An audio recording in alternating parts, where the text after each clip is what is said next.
जय श्री कृष्णा, जय श्री राधे। प्यारे प्रभु प्रेमियों, भाई और बहनों, आज से पितृपक्ष प्रारंभ हो चुका है। पूर्णिमा का श्राद्ध और एकम तिथि का श्राद्ध भी आज दिन बुधवार को है। तो जैसे शास्त्रों में बताया गया है कि ये 16 दिन जो हैं भाद्रपद पूर्णिमा के बाद जो अगला मास आता है, आसू मास, आसीवन मास, कृष्ण पक्ष, इसको पितृपक्ष कहा गया है। तो मैंने बात पहले एपिसोड में की श्राद्ध की कि हम श्राद्ध क्यों करते हैं। हमारे जो पितृ, जो हमारे बुजुर्ग होते हैं, मरने के बाद जब वो पितृ बन जाते हैं तो हम पितरों को पूजते हैं उनका आशीर्वाद प्राप्त करने के लिए। शास्त्रों में देखा जाए तो गरुड़ पुराण में बताया गया है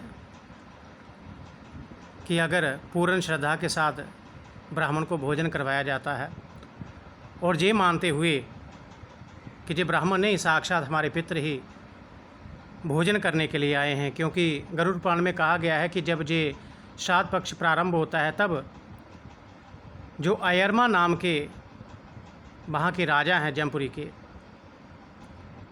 वो उन्हें वहाँ से छुट्टी दे देते हैं कि जाओ, हम तो श्राद्ध पक्ष में अपने अपने घरों पर होकर आओ। तो कहते हैं वो बड़ी खुशी खुशी से आते हैं, ये सोचते हुए कि हमारे जो परिजन हैं, हमारे परिवार वाले हैं,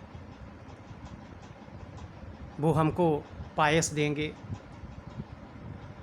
बड़े प्रसन्न होते हैं। कई मूर्ख लोग ये कहते हैं कि कौओं को भोजन देने से, गऊ को भोजन देने से, कुत्ते को भोजन देने से ये पितरों तक कैसे पहुंच जाता है। गरुड़ पुराण में बताया गया है कि इंसान अपने कर्मों के अनुसार, अर्थात अगर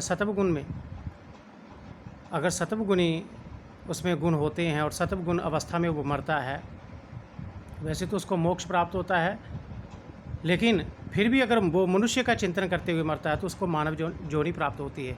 कर्मों के अनुसार ही इंसान को मानव जीवन मिलता है, उसको राक्षस जोनी मिलती है, उसको पशु पक्षी आदि इत्यादि जोनियाँ मिलती हैं। रजोगुण, तमोगुण और सत्वगुण के आधार पर मोक्ष मिलता है, रजोगुण के आधार पर मानव जीवन मिलता है और तमोगुण के आधार पर पशु पक्षी इत्यादि जोनियाँ मिलती हैं। तो कर्मों के अनुसार ही इंसान को जो जोनियाँ मिलती हैं। और गरुड़ पुराण में बताया गया कि जब हम श्राद्ध करते हैं तो हमारा संकल्प जो, क्योंकि हम पितामह परपितामह के नाम और गोत्र बोलकर जब संकल्प करते हैं तो ये संकल्प के द्वारा किया गया भोजन अगर हमारे पितर देवता जोनी में हैं तो उनको अमृत रूप से मिलता है, अगर वो इंसान की जोनी में है तो उन्हें ये भोजन के अलग अलग पदार्थ रूप में प्राप्त होता है, और अगर किसी पशु पक्षी आदि की जोनी में हैं तो उन्हें तृण आदि के रूप में ये प्राप्त होता है। जो पिशाच जोनी में है तो उन्हें मांस के आदि के रूप में ये प्राप्त होता है। तो जो अग्निस्वात और विश्वदेव नाम के जो देवता हैं, ये ही हमारे दिए हुए श्राद्ध को ग्रहण करते हैं, और जब वो तृप्त हो जाते हैं तो वही भोजन जो है, उसी भोजन के द्वारा उनके तृप्त होने पर हमारे पितर तृप्त हो जाते हैं। अब आपको जी बड़ा अजीब लगेगा, लेकिन ये वैसी ही बात है जैसे एक गर्भिणी स्त्री स्वयं भोजन करती है तो वो स्वयं तो तृप्त होती है, लेकिन उसके जो गर्भ में जो बच्चा पल रहा है, उस माँ के तृप्त होने पर वो बच्चा भी तृप्त हो जाता है, उसके द्वारा खाया हुआ भोजन उस बच्चे को भी लगता है।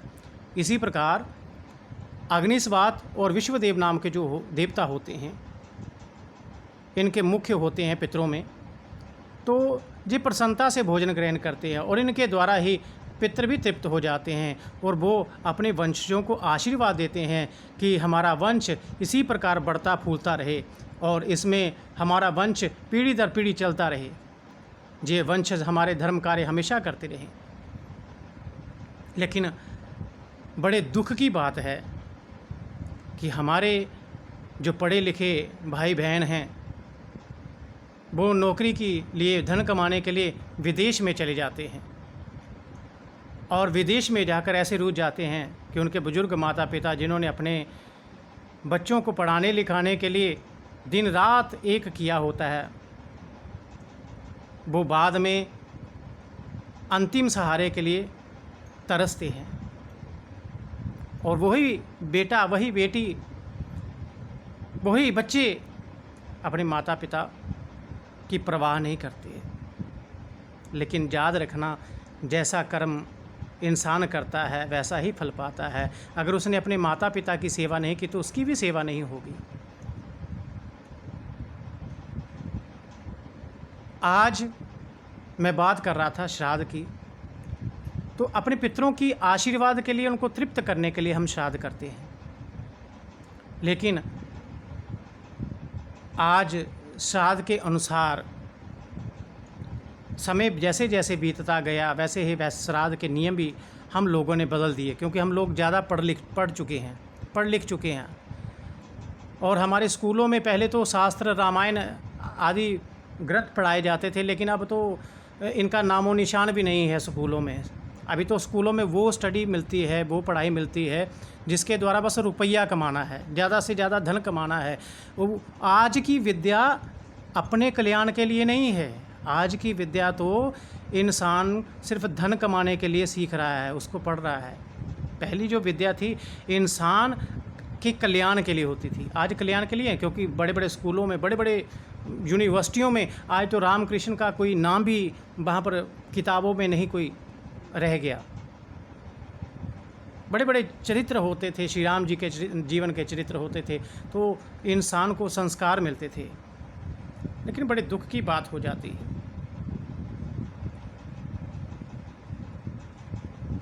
आज हमको चाहिए कि हम अपने शास्त्रों को पढ़ें और जैसे उसमें नियम बताए गए हैं उसी नियमों के अनुसार हम अपने जीवन को व्यतीत करें। श्राद्ध पक्ष में का जो समय बताया गया है शास्त्रों में, दोपहर का बताया गया है, मध्याह्न काल। लेकिन आज ज़्यादा पढ़े लिखे होने के कारण हम अपने नियमों को बदलते जा रहे हैं, क्योंकि धन को कमाने के लिए कोठी बंगले के पीछे दौड़ते दौड़ते हम अपने जीवन को परिवर्तित कर रहे हैं। भूखा रहना हमने छोड़ दिया, व्रत इत्यादि हमने छोड़ दिए, है ना। इनसे कल्याण नहीं है, बिल्कुल ही हम अपने सनातन धर्म से बिल्कुल दूर जा रहे हैं। इस बात का मुझको बड़ा दुख हो रहा है, बहुत दुख हो रहा है।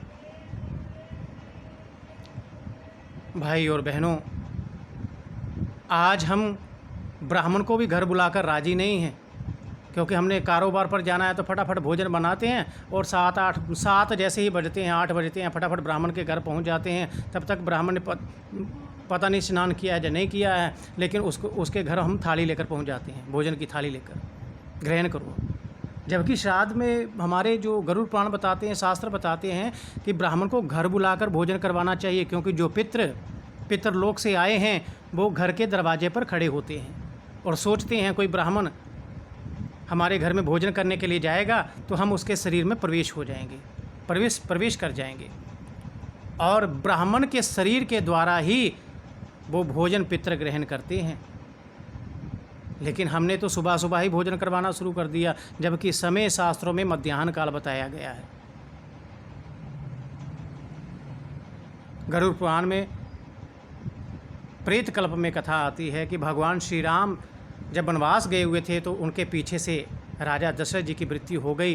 तो पुष्कर तीर्थ में पहुंचकर सीता माता जब राम जी के साथ श्राद्ध में ब्राह्मणों को बुलाया था, उनको भोजन करवाने लगी और जैसे फल इत्यादि बांटने लगी, तो क्या देखती है कि तीनों ब्राह्मणों के रूप में 3 अलग अलग इंसान बैठे हैं, लेकिन उनमें से एक उनके ससुर राजा दशरथ थे।